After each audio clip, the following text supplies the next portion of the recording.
Parshas Boy Tov Pei Beis. And what an exciting week. Just last week and the week before we were working in Mitzrayim. And it comes to this week's Parsha, the finality of Shivut Mitzrayim, the final 3 Makos, and then Geulas Mitzrayim. And along with that, this week's Parsha also, we discuss Kiddush HaChodesh, HaChodesh is Elochem. Very, very exciting week for Klal Yisrael. Vayomer Moshe, the Pasuk says, when it came to Makas B'chores, Vayomer Moshe, Koyomar Hashem. This is what HaKadosh Baruch Hu said, Kachatzois Halayla, about midnight, Ani Yotzei B'soich Mitzrayim, and what's going to happen? Umeis kol bechor be'eretz Mitzrayim. Every bechor, every firstborn in Mitzrayim is going to die. Mi bechor paroi hayoshev al kisoi. No one is going to be spared. From those in royalty, the bechor of Paroi, from the palace, ad bechor hashivcha asher al charerechaim. Top to bottom, every firstborn in Mitzrayim is going to be affected by this Makas B'chores. And as you know, those of us who have been with us for all the years in Nesivos Shalom Shir, Nesivos Shalom always tells us that we're not reading a storybook. And just because this happened thousands of years ago, and it was a monumental event in the history of Klal Yisrael, nevertheless, when we read about it in the Torah this week, we have to look at it and say, how is it talking to us? What is this saying to us? It's not just giving us a nice story, although it is very interesting and very stimulating narrative. There's a lot going on in Makas B'chores, and when Paroi chases them out of Mitzrayim. But every person has to say, what is it saying to us today? Everything that is written in the Torah is really a lesson for every person at every time, in every generation. As we know, we've mentioned, the Baal Shem Tov HaKadosh says that when Klal Yisrael, when Bnei Yisrael went from Mitzrayim to Eretz Yisrael, Parshas Maseh, there are 42 Vayisu Mehir, Vayachanu over there, right? 42 Masois, Membeis Masois. And the Baal Shem Tov tells us that these Membeis Masois, they represent the 42 stops in every person's life. Every person, you can't always identify them, you don't always know them, but Klal Yisrael went 42 stops from Shivut Mitzrayim to Bias Haaretz, to coming into Eretz Yisrael. And all 42 of those stops have a shaykhis to every person. From the time that we come and we arrive on this world until the time that it's time to go back to the world above, we have 42 stops, and each one of the stops represents a turning point in our lives. And included in these stops, says the Nesivos Shalom from the Baal Shem Tov, including in these stops is the inyan of Golus and Geula.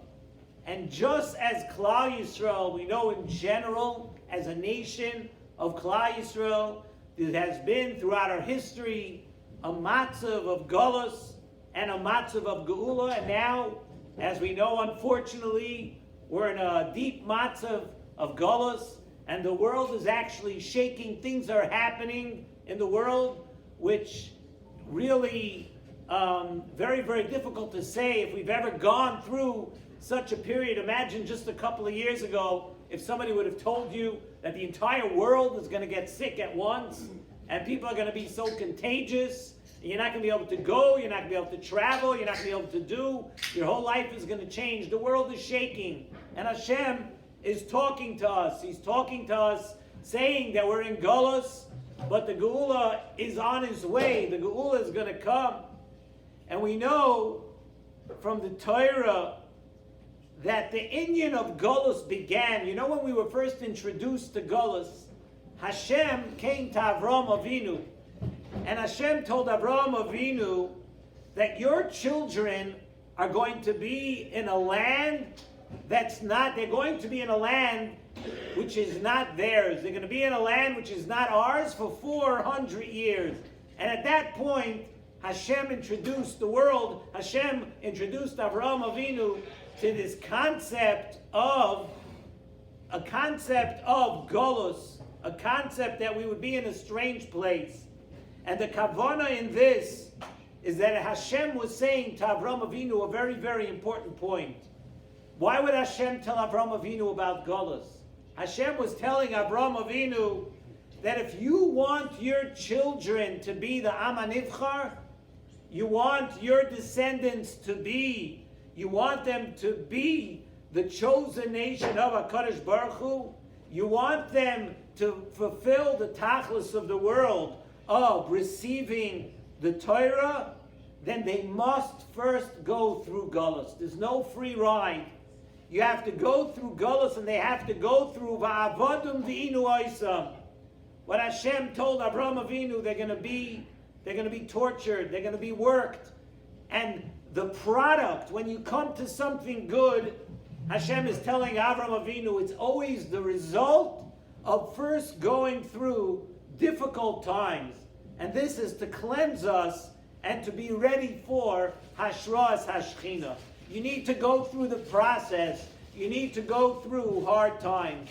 It says in Nesivos Shalom, the lesson to each and every one of us is that just like it works in the world of Klal Yisrael in a general rule, it works by each and every individual too. You know, when we arrive on this world in Olam Hazeh, you know, it's really a big shock for our neshama. Imagine our neshama comes from the highest place, near the Kisei HaKavod of HaKadosh Baruch Hu, and you come to this world which is full of taivas, full of tests, full of so many different things, a world where there's a Yetzer Hara, and we're really being Mekayim. When we come to this world, we're being Mekayim what Avraham Avinu was told. Ki ger yeh zaracha be'eretz lo Elohem. Your neshama is not used to this kind of stuff. It comes from Olam Haba, comes from up there, a world full of Kedusha, Tara, things above what we can even imagine. And it's very strange for the neshama to be here. While we're on this world as individuals, our neshamas are in Golus. And you know what we have? We have the pasuk of Avraham Avinu, Va'avadum V'inu Oisam.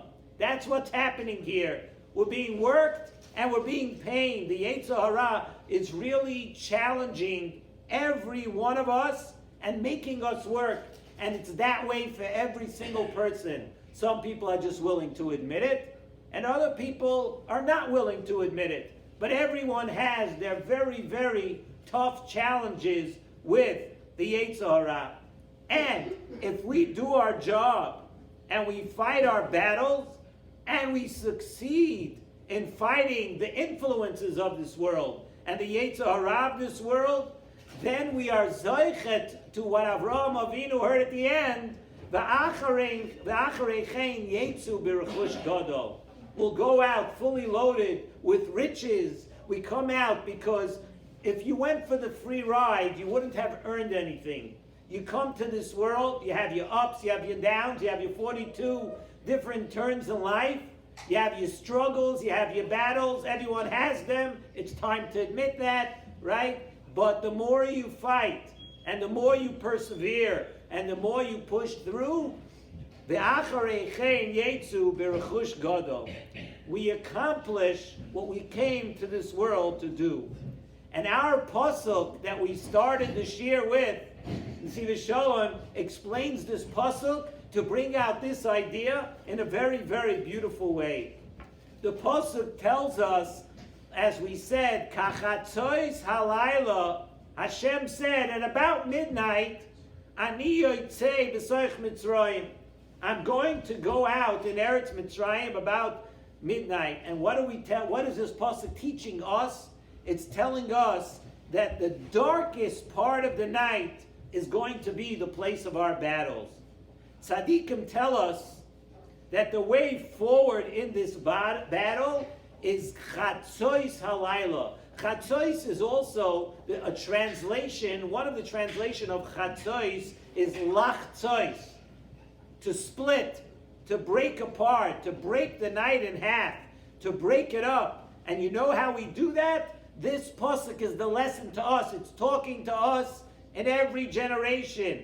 To conquer umeis kol bechar be'eretz Mitzrayim. You know what umeis kol bechar means? You know how we conquer every bechar in Mitzrayim? We conquer, bechar refers to the things that are foremost in our minds, the things that are important, all the tanugim of olam hazeh, the seeming pleasures of this world. Umeis kol bechar be'eretz Mitzrayim, mi bechar paroi hayoyshev al kisoi. The things that you hold are so important, illusionary importance in this world. Ad bechor hashivcha, even the lowly things in this world that we all chase after. V'chol bechor behema, even the animalistic things, the things which we run after physically, the very low animalistic things in this world, and that we actually stoop to. When we break those, umeis kol bechar be'eretz Mitzrayim, all the tanugim, all the things that we chase after, from the things that are great in our minds, from the things that we know are not good, and from the things that are very low. When we do all those things and we break those, that is the beginning of Geula for the Yidden coming out of Mitzrayim, and it is also the beginning of Geula when we fight the Yetzer Hara, and all three of those things, on all three of those levels, that is the beginning of Geula for us. And once we're free, the actual key is to take all of those tanugim, all those things, and asay toiv, to do good with them. When we use all of those things for avodas Hashem, and we turn it around, and we use it for our benefit, and we understand that everything was put in this world, there's nothing that's wasted. It's put in this world to turn it around, to use it for the right reason, to fight the battle, and use it for avodas Hashem. And once we do all of that, then we have the end of this week's parsha, Kadesh Li Kol Bechar. That's the Asay Toiv. First we have the Sur Meirah, we work on it, we fight the Yetzer Hara, Umeis Kol Bechar Be'eretz Mitzrayim, at every one of the stops in our lives. But then Kadesh Li Kol Bechar. Bechar, once again, referring to Bechar, the things that are first and foremost in your mind.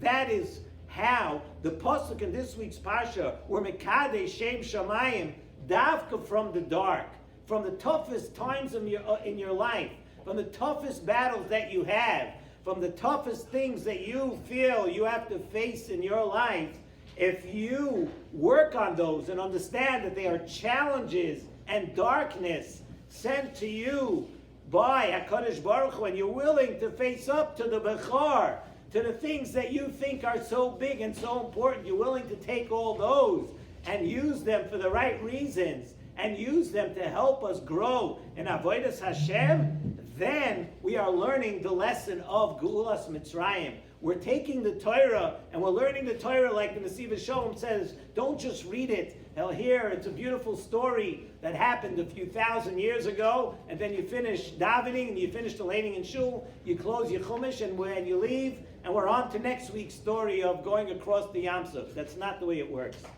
You learn this week, you learn about Geula, understand that it applies to you, and you could be Zoicha when you concentrate on these lessons, to bring every person to bring a geula for themselves. Don't worry, we always say this here, don't worry about your neighbors, don't worry about your friends, everything we always like to blame. They're worse than us, they don't belong with us. Everybody look internally, look inside. And with this week, as we always say actually too, that the week of geula has a special air of geula, and there's geula for every one of us in the parsha this week.